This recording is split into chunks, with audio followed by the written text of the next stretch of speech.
Mobile అప్పుడప్పుడు hang అవుతూ ఉంటుంది కదా, అలాంటప్పుడు సెల్ కార్నర్ కి వెళ్లే టైం లేనప్పుడు నేను చెప్పిన ప్రాసెస్ లో ఒకసారి చేసి చూడండి.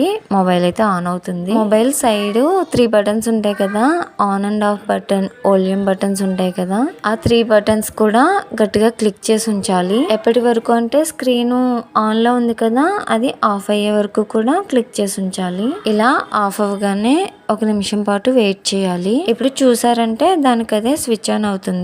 అంతేనండి. కొన్ని మొబైల్స్ అయితే అప్పుడప్పుడు హ్యాంగ్ అవుతూ ఉంటాయి. నేను చెప్పిన ప్రాసెస్ ఒకసారి ఫాలో అవ్వండి. ఒకవేళ అవ్వలేదు అంటే కనుక సెల్ కార్నర్ కి అయితే తీసుకువెళ్ళి చూపించండి. మా మొబైల్ అయితే బానే ఆన్ అయిపోయింది. చూసారు కదా, ఇలా ఆన్ అయిందనమాట. ఇక్కడైతే పాస్వర్డ్ అడుగుతుంది. ఇలా ఓకే చేసిన తర్వాత చూసారా, అన్ని ఆటోమేటిక్ గా వచ్చేసాయి. వీడియో లైక్ చేయడం వల్ల చాలా మందికి ప్రమోట్ అవుతుంది. లైక్ చేయటం మర్చిపోకండి. Thanks for watching.